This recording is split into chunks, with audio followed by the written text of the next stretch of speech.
yun. Ano ka ba? Hindi, no? At saka, ako naman yung nagtanim ng wild strawberry na yun.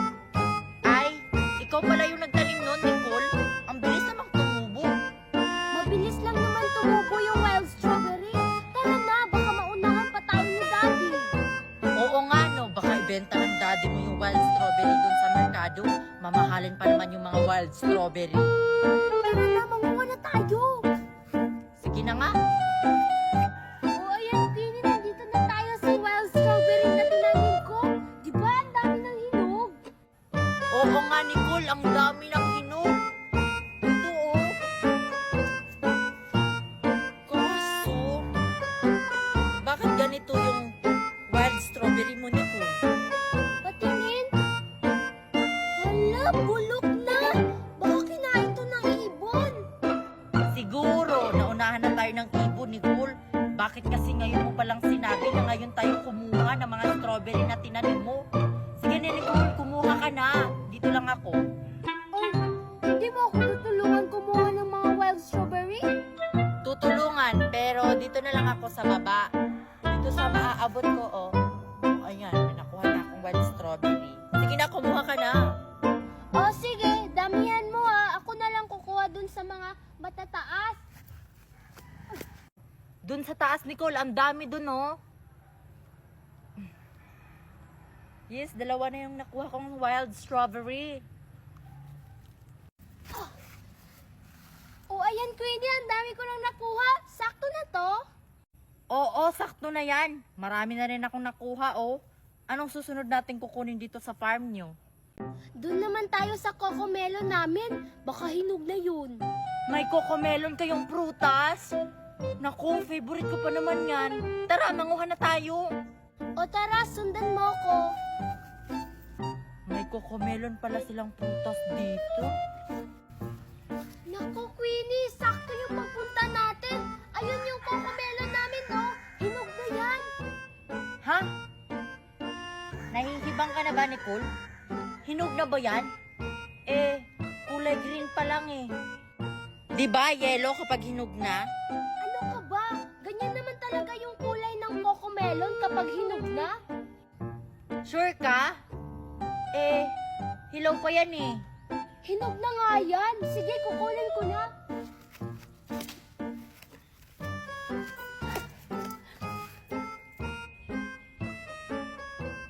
Ganito ba talaga yung cocomelon? Hinog na talaga yan. Oh, ano naman susunod natin kukunin dito sa farm namin? Abay, hindi ko alam.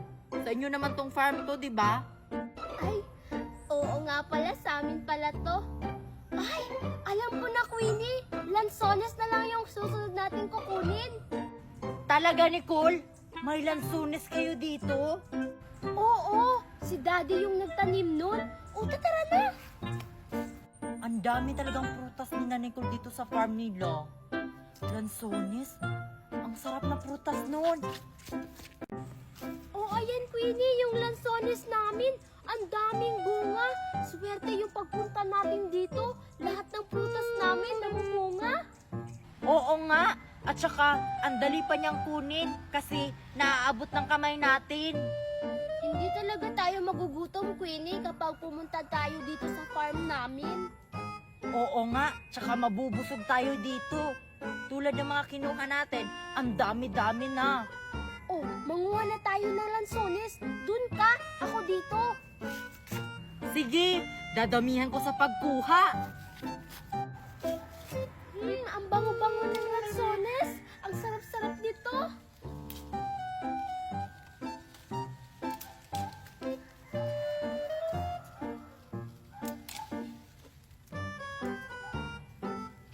Wow, ang daming bunga ng lansones.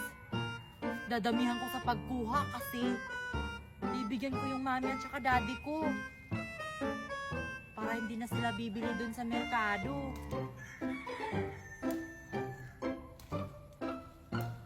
Wow, ang sarap nito.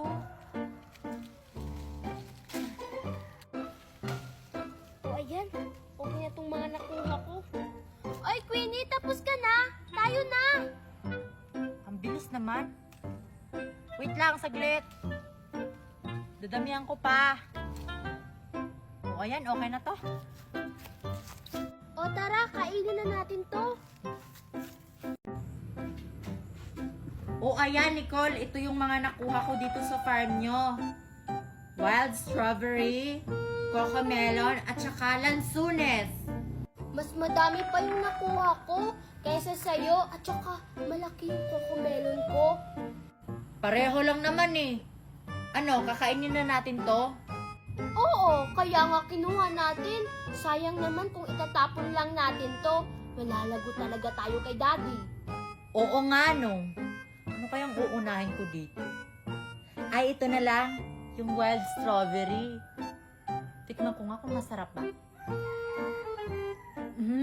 Ang sarap. Ang sarap, no? Ako, titikman ko yung lansones. Masarap yung lansones, Nicole. Oo, Queenie, ang sarap. Ang tamis. Talaga? Mamaya na lang ako kakain ng lansones. Bibigay ko kasi to sa mami tsaka daddy ko. Ito na lang yung kakainin ko. Coco melon. Diba, masarap yung cocomelon at saka matamis. Iuuwi ko na lang tong sakin.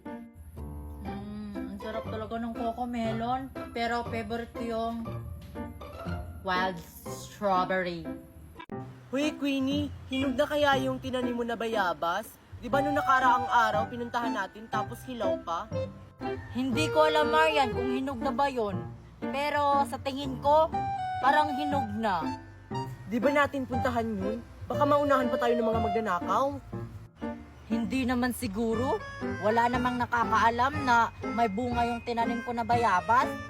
Hindi ka sure, Queenie, no? Alam mo naman maraming mga taong dumadaan dun sa tinanim mo na bayabas. Tara, punta na natin. Mamaya na lang, magpahangin muna tayo dito. Sige.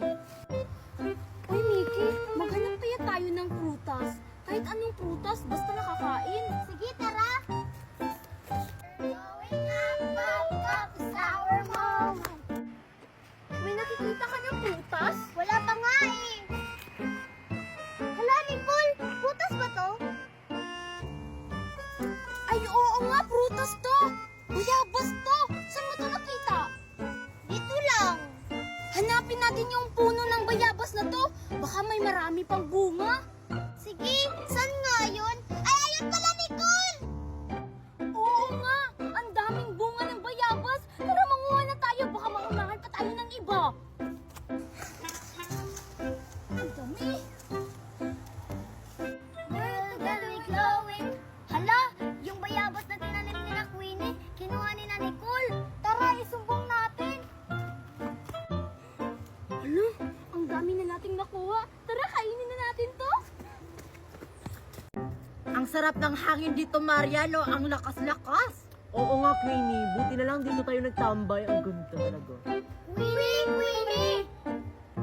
O ano yon? Nanggugulat naman kayo?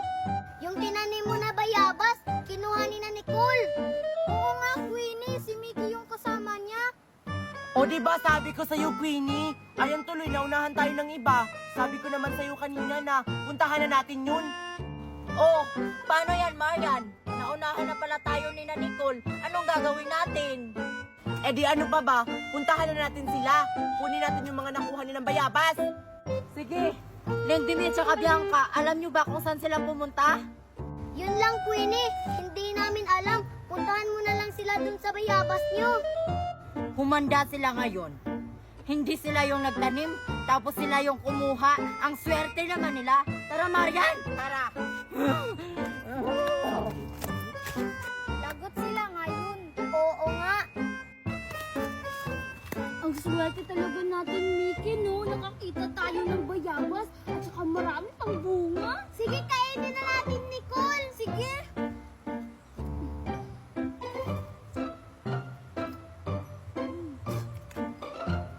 Ang sarap. Ang tamis.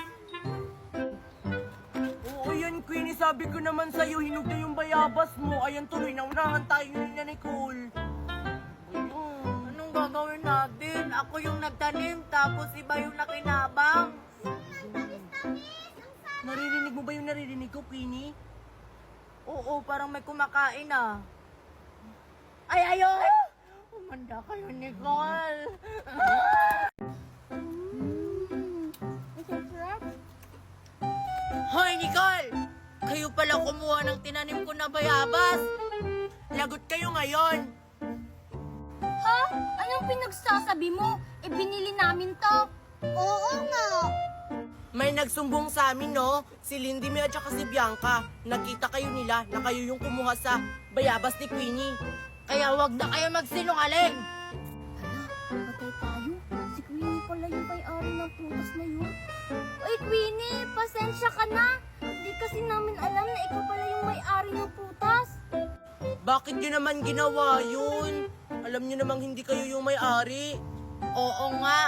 Dapat sa susunod, magpaalam mo na kayo sa may-ari. Alam nyo namang masama yung magnakaw.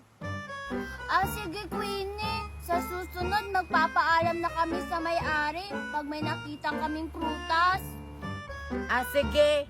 Sa inyo na lang yung mga nakuha nyo. Hindi na lang namin yan kukunin. Sana may natutunan kayo sa sinabi namin. Ang bait mo naman, Queenie. Promise, magpapaalam na kami. Tara na, Queenie. Kumain na lang tayo ng ice cream sa amin. Sige, tara. Tara, maghanap ulit tayo ng prutas. Pero magpaalam na tayo, ah. Tapi!